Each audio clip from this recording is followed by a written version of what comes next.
What fun it is to welcome two of the fine conductors in town. We have Darwin Aquino, conductor of the St. Louis Philharmonic, and also Leanne Magnuson Latuda, the conductor of the St. Louis Women's Chorale. Welcome! You are collaborating on a concert coming up the 28th of April, which is a Friday evening at 7:30 at the Skip Vera Center. And the name of the concert is the Da Vinci Coda. Very clever. And this is going to bring your two ensembles together in the final portion of the concert with a St. Louis premiere, Jocelyn Hagen's The Notebooks of Leonardo da Vinci.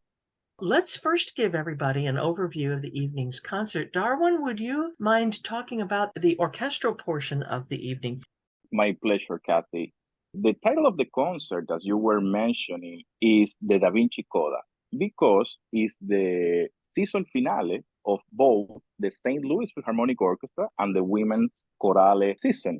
So we are combining our ensembles for that piece that you are mentioning, the Notebooks of Leonardo da Vinci. Is a St. Louis premiere, which has large forces, full orchestra, full chorus, and video projections. And that is the end of our performance. That is the last piece of the night. And in the first part, the St. Louis Philharmonic Orchestra will perform three wonderful orchestral pieces. One of them is another St. Louis premiere. We love to do that at the Philharmonic. We are always trying to include new works and composers to the city of St. Louis. We are going to be performing seis sones sencillos, which means 6 simple sonnets by Cuban composer Carlos Fariñas, who was actually a student of Aaron Copland many decades ago, of course. Yes, he was a wonderful pianist and composer, and the seis sones sencillos are originally for piano, but the Philharmonic is performing a new orchestration by Cuban composer Gonzalo Romeo, who actually lives in Mexico right now. So this piece, of course, has a very unique Latin flavor, something that I am very proud to bring to the city as a Dominican musician. And it has 7 percussionists, not 1, not 2, 3, 4, 5, but 7 percussionists with many exotic instruments from Latin America and the Caribbean. Together with that, we are playing another dance, this one from a French composer, Maurice Ravel, inspired in a dance from Vienna that we all love, that we all know, the waltz. And he dedicated La Valse as a choreographic poem, actually, to the music of Johann Strauss II. But of course, La Valse has the orchestral flavor and textures and the impressionism and romanticism, in a way, of Ravel. I need to confess, it's one of my favorite pieces from the entire repertoire. I just think it's outstanding, and we are so very happy to play that piece for all the audiences that night. Oh, it's a captivating piece. Yeah, I think it's the best. I just love it. It was composed to be a ballet for Diaghilev, but he thought you cannot dance to this piece. Ravel was a little upset about it, actually, but then other dancers have done choreographies for La Valse.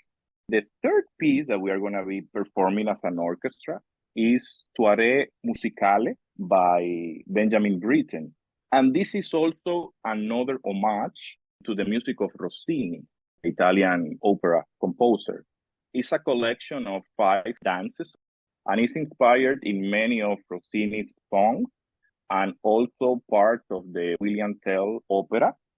It's a Briton of 24 years old as a composer, so the music is full of life. He was basically a kid when he was composing that work. And that, together with the lively and joyful music of Rossini, makes it a contrasting work in front of the other two, a Latin American piece and La Valse by Ravel. So that is what's happening in the first part of the program. And then, of course, you're going to take a small intermission, and then you're going to come back and end the concert with Jocelyn Hagen. How did this all come to be that your two organizations collaborated? Well, I was familiar with Jocelyn's work, her music. So she premiered this piece back in 2019. And as the Women's Chorale, we've been around for 28 years, and it has always been our mission to give women voice through our music and the music that we program. And perhaps people don't realize that only about 9% of music performed by orchestras is written by women composers. And so when I heard about this work, I thought, I have to bring this to St. Louis because it's by a woman composer, but it has a universal appeal in that it's about Leonardo da Vinci. Not only is it with full orchestra and full chorus, but it has this innovative element of the video projections. And the Women's Chorale likes to sit at the intersection of tradition and innovation. So if you come to one of our concerts, you're going to hear music that you know and you love and feels very comfortable. But we always like to do something innovative, something new. And every concert, we want to have a regional premiere of a work. This entire 40-minute work is a regional premiere. And then the technology behind it is just, it's cutting edge technology. It's Mosaic is the software, and it was created by Scott Winters. Scott will actually be at our performance, and he will sit in the orchestra with a computer and a laptop, and he will follow Darwin's conducting, and he will sync the video to what Darwin is doing so that Darwin is not a slave to the video. It's kind of the opposite of what has happened in the past when an orchestra plays a movie score or something. And that idea was seminal for Jocelyn Hagan. Part of the reason she wrote this piece is because she was in love with this software idea, and she built the entire work around this innovative idea. And she spent about 4 years researching Leonardo da Vinci, 3.5 years really, and then wrote all of the music in about 6 to 8 months' time. So it's just a really great combination of bringing together the full orchestra, a full chorus, which is kind of new for us. 28 years in existence. This is only our second time that we have shared the stage with men, but it's been a lot of fun. I've loved it. And then this innovative video component has been really interesting. I think it's going to be fun to bring it together. That brings such a spontaneity to it. As you said, it's just not the normal concept of video presentation. I can hardly wait for this. It's going to be great.